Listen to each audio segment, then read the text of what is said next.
It should cost $1 billion to look that good. Coucou mes vies, welcome back to Radio CKUT 90.3. So this show is a part of CKUT's residency Transforming the Airwaves, funded by Radiometers, a residency for trans people of color to create a radio show. And I'm your girl, Miss Dupré-Latour, and you are listening. You better. Bonsoir,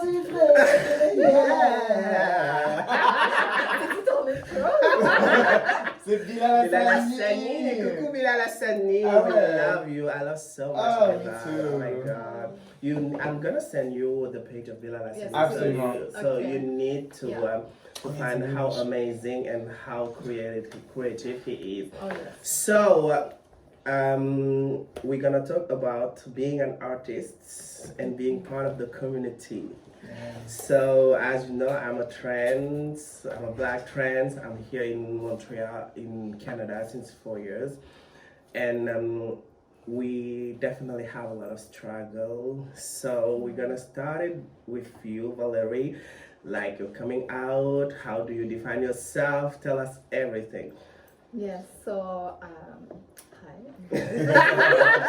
I'm Valerie Pascale. I'm bisexual. I have a boyfriend at the moment, Antoine. And he's so cute. I love him. I love him so much. C'est un amour. But I discovered, actually, it's in Montreal that I discovered that I was bisexual. But it took me a while to admit it because I was very close to a best friend at that time. I won't say her name, but she knows who she is, and we were so close. And at some point, a member of my family was like, "Oh, the family thinks you're gay," and I was like, "What? How?" Because I was on Tinder, but, for guys. I was like, "How do they know that?" I'm not How? single. I'm still in the closet. How dare they? How dare they think it before me? I didn't say anything. And then they were like, we were at church. It was for Christmas, so they were like, we'll pray for you. I'm like, you don't have to pray for my soul. I'll pray for yours. I was like, I'm good. So, and they said they thought I was gay with my best friend, and like we never did anything. But since they told me that, I became, in my head, I was like, oh, do I like her? Maybe. I was like, do I like her? So I never told her that. Like, but I was like, damn. Yeah, I love her, So I was like, it's the first time I'm talking about this, actually. The first time. It's crazy. And then I remember we went out with a few friends at Le Renard. And there was this girl, it was my first gay club, and I think it's on St. Catherine. Yeah. Yeah, okay. And we were with a couple of people, and I remember seeing this girl, her name was Lori, and I was like, we had this moment of, when you feel like that tension that you're like, oh fuck, that's real. It was my first like, oh my god, I can't believe I just felt that with like a girl. And so, but I was 18, 19 at that time. And then stuff happened, school, and when I met April at school as well. And I was like, oh man, I won't experience it here. I'll wait to be in LA. So when I moved to LA, not for that, but I moved, but that's where I experienced. With I didn't fall in love with the women over there, but close. Okay. Yeah. And it's when did you announce your parents? I know already the answer because you did a song called, you can go on Spotify, it's called Bala. Yeah. And this is an amazing song, and I love like the message, and I love also like the lyrics. I love the song also. And we did actually something together with the music video. Yes. But like, can you explain to the people that are listening us, like how hard was like to assume this part of you with your family, and also if there is like some struggle with you being a singer and being like a public personality. Yeah, well, there's still some issues in the family about it. it's better if I don't talk about it with them. My sister and my sisters and brothers are okay with it, but I think it's another generation that's more hardened in their way of thinking and less open to possibilities. Maybe it's religion, politics, I don't know, but there's something blocking them. But they love some artists that they don't know, that like Elton John, you know, that's okay. It's Elton John. But you can't be like that, you know? But Lady Gaga's okay, you know? So I'm like, okay, doesn't make sense, but sure. And I wrote this song because I came back to Montreal, and you have to, it's easier for you to pass on the radio if your song is in French. So I was like, oh, you want French? I'll give you French. Okay. Yeah. So I wrote very Québécois. Ben là. So I was like, you can't deny my song on the radio now. They couldn't, and they didn't. Yeah. So, and it's ben là is an expression in French, means how do you explain ben là? Like come there on. is no translation. Like, come on. You know, it's the closest I've found. But like come on with a lot of sass. You know? And the song, my first lyrics are l'amour, il est vrai que c'est bien, like l'amour, il est vrai que c'est bien chaque son tour. And then I say, il y a des hommes et des femmes, tu prends ce qui te plaît, moi je prends tout. Car on disait qu'autrefois, il y a des hommes qui pleurent, sans qui coule de leur cœur, parce que la société veut qu'on meure. On disait bien autrefois, ben là, tu peux pas aimer ça. Ben là, qu'est-ce qu'on va faire avec toi?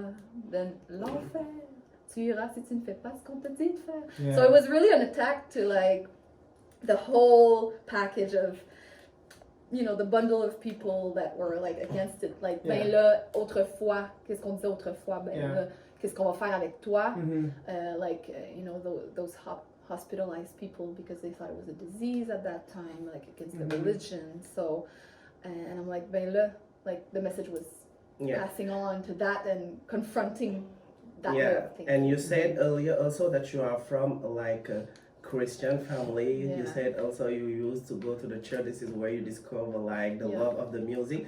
So I think that was like hard for you to do your coming out with your religious family. Yeah, it was hard, but with everything that's happened recently with the church and like pedophilia and all that, I feel like their vision of my grandparents, like about the church and parents, is like crumbling. Yeah, it's changing. And like, oh, we've been taught by those people what to like and what to not like. So I feel like they're slowly opening up to that possibility, not only for me but for the society. Yeah, and in the industry of music, do you think like being bi is like a struggle, or do you feel something like? It depends where you are and who you're with. When I went to Los Angeles, it was like that's where I opened up, because I was like, so you feel safe. Yeah, everyone is. No, I don't want to say everyone was bi, but like close. Or experimenting at least. So, but no, not everyone. But like my best friend in LA is with her girlfriend, and like she's the one, Teddy. She's the one who like allowed me to open up, and I had a few relationships in LA that didn't go quite well, but. But I think it's so important, like that where you are living, like it's something that can help you to be who you are or to stay in the closet. So for me, an example, when I came in Canada, I was in Quebec City, so that was my first gay club. So I discovered the community, and I was like learning about myself, all of the stuff. But when I came in Montreal allowed me to be who am I, because like, you know, Montreal is so diverse. Like people are so free, and people claim the difference. Yeah. You Proud know, of it. they are proud of it. Yeah. Like you are working in the village, and then you think you are in a runway. So I'm like, come on through. Yeah, you're on the runway when you're in the village. Like I saw you. literally, right? So nice With in her the pad. village. yeah. Yeah, absolutely. Beyonce. So like I think like this is where I was like, okay, I need to accept myself, because like look at them, they are so happy, they are so free. Why am I still like doing that to me? And also the COVID come, and then it's make me realize a lot of things. I was like, life can stop at any minute. Yeah. Like nothing can happen. We never know what's about tomorrow. And I was like, I don't want to live in regrets. I don't want to like just have 40 years old or 50 and then like I have so much potential to do some stuff, to pursue my dream, but I did it because why? Because I'm a black from Africa, because my parents are from a Muslim. So I was like, I need to live for myself, and I just need to be happy, you know, and I just need to stop fear, because like I think like the big obstacle that we have in life is fear, because we are always fear about what they're gonna say, what they're gonna think about it. Should I wear this? What the people gonna see me? You know, we are fear about everything, and then sometimes we forget to be just ourselves and just be true to who we are. And I think like I did my coming out with my parents. That was one of my huge step. How did that go for you? Yeah, good for you. So hard. Yeah. So hard. But like I was like, I need to do this, to go through this, and then and then do grow. whatever I want, because I need to show them who am I. And also they never know the real me, you know. I was always wearing a mask. So I was like, I need to release myself. Like I was like, I need that people love me for who I am. Truly. Really. Not like who they want me to be, you know. Because that's so sad. Exactly. So once I did the step, I was like, okay. So I start doing my stuff. I was like, okay, it's okay. I don't have no family anymore, but I have a choosing family. Like, and when I came to village, I see gays, trans, bi, everybody. And like I was like, oh, I'm not alone in this world. And you're building a family, a big one. Actually. I'm trying. Oh yeah, you are. Linking people together. Yeah. What about you, Redgee? What about me? Well, it's weird because like my first introduction to the word gay was as an insult when I was in elementary school. I was maybe in 3rd grade, and the people in 6th grade would constantly call me gay, but I didn't know what it meant. And then as it kept going, I understood that it was because all my friends were girls, and I only wanted to do sports that were associated with girls and not with boys. I wouldn't hang out with the boys. I wouldn't do what the boys were doing. So it was kind of confusing. And the first time I heard that word, it was in a negative way. So it was kind of setting me back. Before I even knew what my sexual orientation was, I had a bad image of that word, because that's how it was introduced to me. And then I remember, because I grew up in a Catholic family, like my mom would take me to church constantly, and like I still sort of have I created my own relationship with the church as well. I don't go as often. I take what I need from it, and still, you know, like I created my own little thing. And my mom would always tell me to pray every night before I go to sleep. And I remember when I was younger, I used to pray to wake up as a girl, because I had a crush on this guy in my class, and I didn't know that boys could love boys. So I would pray that I would wake up as a girl so I could love Enric. And eventually, and I think that's why information is very important. Because when you don't know, imagine if God was quick on the prayers, and then 8-year-old me wakes up as a girl, and then today I'm like stuck as a girl, which is not me at all. Just because I wanted to love this blonde boy with blue eyes, you know what I mean? Like, so I think that's why information is important, especially for kids, so that they don't feel stuck in things that they don't relate to. Anyway, so my first introduction to the word gay was as an insult, and then eventually through, unfortunately, porn, I found out that men can love men. That's a great way. I mean, no one told me anything. And he keeps screaming that word at me. I will Google it, and the first thing that comes up is not a man and a man holding hands. That's real, baby. Okay. Oh my God. So there you Oh my go. God. He needs some milk. Full ride, and then so it was kind of always there. My mom found out very early as well. We sort of had the conversation, but she wasn't comfortable either, so we weren't exactly talking about it. And then when I was 16, I officially came out to her. It was very dramatic. It was tears, and it took maybe 2 years for us to just be. It's not that we weren't in a good place, but we weren't at the place where we were before. So like she was always kind of throwing these little things at me subtly. Just we would watch TV and there would be like two guys kissing, and she would be like, "Oh, that wasn't a thing in my time anymore." But like I was right next to her, and she knew at the time. Yeah. And then eventually, I still have this image in my head of me just like walking inside the house and then telling her randomly, I didn't even say hi, it was like at the end of school, come back home, and I'm like, if I meet a guy one day and I like him, I want to be able to introduce him to you. And she was like, hi. Well, And she was like, of course I want you to be able to introduce whoever you love to me. And I was like, okay, well, I just want this to be clear so that we're in a safe space. I want this to be a safe space for me. And then we started crying, and now it's fine. Whatever. But like, so that's kind of like how this journey went about for me. And then she wasn't comfortable me telling the rest of my family, so I sort of like it was a weird thing because I didn't want to go back in the closet.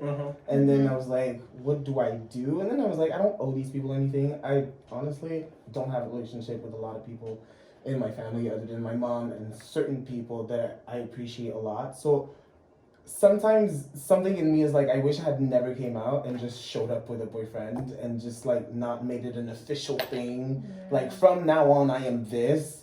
Like when it should just be. I should have just existed in that space without without saying anything. So that's kind of where it was in terms of. But I think like what we are doing, we all together, is something very important, because like we put the spotlight on us, and we are different people, and then we claim who we are. We need to claim our space. Exactly. You know, sometimes I told to people like, I don't care about like people like who what do you define? Are you trans? Like this is why I say non-binary trans. It's not about like, it's just a statement, because like I don't care. I'm just me. You know, I just me. So why if I say I'm trans, it's just because like I think like we need to show people we exist. Like it's normal. Don't make a big deal about. And they can be who they want. Like I royally do not give a shit what people think about my sexual life. Like for me, there's two types of people: you're kind or you're not. Yeah, that's it. Exactly. I mean, you don't need like to explain. And sometimes people like ask us so like a lot of questions. I'm like, vous êtes trop à l'aise. so comfortable to ask this kind of question, because I'm not asking those questions to you. Because it doesn't matter. I don't care about what you're doing when your door of the room's closed. Like, hello. You know?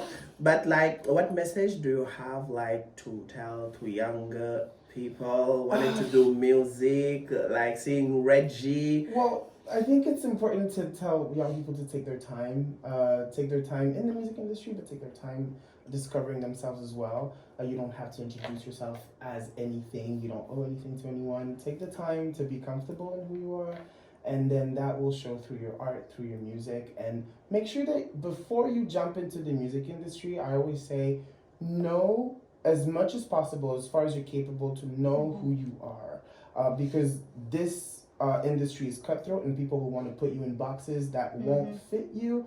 So make sure that you arrive with your identity clear, and when it comes to the plan for your music or whatever, you can work with other people. Your identity cannot be shifted for your music because you will not be happy in that industry. You want to be as transparent and as truthful as possible.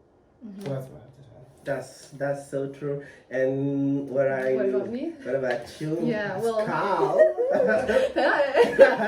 well, what about me? I mean, my biggest advice as of now that I would like to have known before is know your friends. If someone is in your way or does not encourage you or say everything you do is shit, it's not a friend. If they say it's not going to work, move on.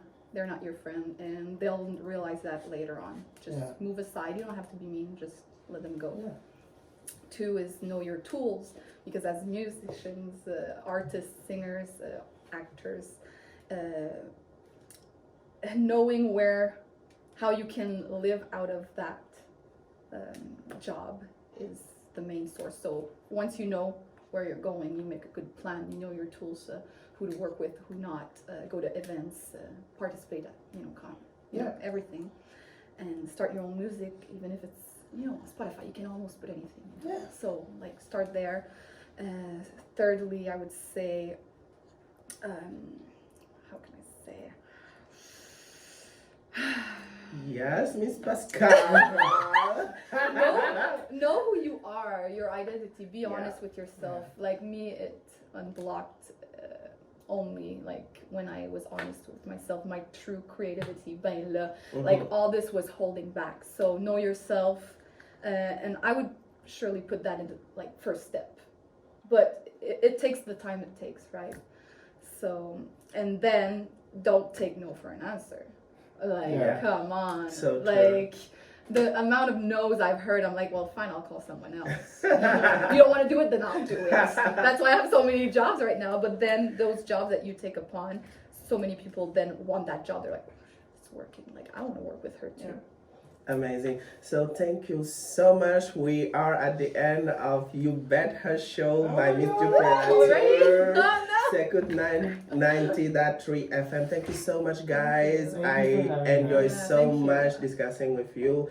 And go on their social media, follow them, and then support them. Thank you so much. Thank you. And Yes, and see ya. Bye.